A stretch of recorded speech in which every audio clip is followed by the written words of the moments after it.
bindja disa njerëzve që e kanë një bindje në veti se nëse ke zemrën e mirë dhe të pastër ti je të një rregull, s'ke nevojë as për vepra të mira, as për namaz apo për obligime tjera fetare. Po, edhe pse kjo fjalë për fat keq dëgjohet prapë te populli jon dhe te muslimanët e ton, është bindje e gabuar, sikur se that, shpesh herë njerëzit kur i urdhnon për një punë, për shembull, ndonjë adhurim prej adhurimeve të Allahut, ti thuaj hasbe vlla, falë namazin, hasbe vlla, ajra Ramazanin, hasbe vlla, bane këtë punë, çka thot? Thot, unë kam zemrën e mirë, unë thot e kam zemrën e pastërt, unë thot jam i mirë, s'kam nevojë të unë më fal. Ti thot pse je i prisht, pse ke zemrën e prisht, shko falë thot. Çka këto fjalë dëgjon? Faktikisht, ky njeri, domethënë e lavdron vetveten e vet dhe jep mirënjohje vetvetes vet, a nuk është ashtu? Se njeriu që ka zemrën e mirë, atë që e ka mrena e nxjerr jashtë. Faktikisht, e kam unë zemrën e mirë, mos u fal.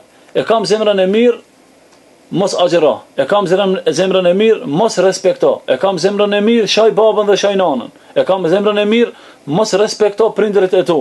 S'munësh ti me qenën me zemrë të mirë. Këtë rast, nuk është veç me pretendu se e kam zemrën e pastër apo e kam zemrën e mirë, apo unë të kesh askundi. Atëherë ne mujmë me thonë, edhe hajvani, edhe kafshë ka zemrën e mirë. Ai s'ban keq. Ai ban bën të mirë. Merret i lopën, mishin po ta jep, likurën po ta jep, tamrin po ta jep, këtë bilmetin po ta jep. Edhe zemrën e ka të madhe, ka të mirë, mundes edhe më hangur, mirë po hajvani është hajvan. Çka kena me thonë për atë kafshë? Atëherë argumenti tjetër për njerëzit të cilët thonë se zemrën e kam të mirë, shkotin punë. Edhe vjen dikush punon, për shembull ta marrim, edhe punon dikush, edhe merr hakin në fund. Vjen dikush tjetër, shkon punë, mirë po s'punon. S'punon, edhe mund në fund e kërkon rrogën.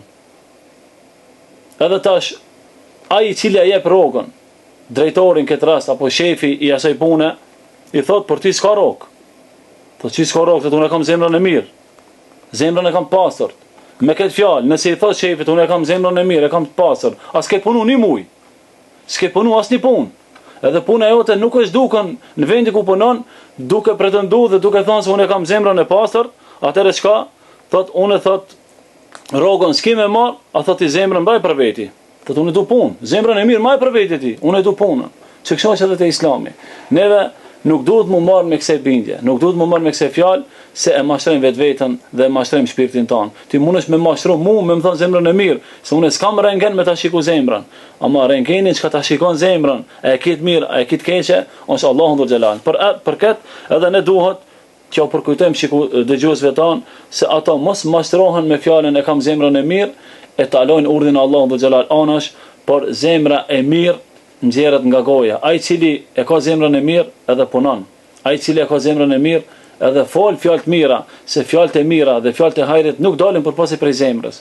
Kur unë jam i fllihur dhe jam i poshtër dhe jam i pisaft, jam domethënë me punë të këqija, jam me vepra të këqija, por edhe fjalorin e kam të keq, ti s'mundesh me thonë unë e kam zemrën e mirë. Se ta kishe pasën zemrën e mirë, nuk do dilshin këto vepra dhe këto fjalë nga goja jote. Por atë domethënë mos pretendoni dhe mos e mirni këtë bindje duke u arsyetu dhe duke i lënë anash domethënë të gjitha ato punë të hajrit që Allahu i don dhe pejgamberi sallallahu alaihi wasallam.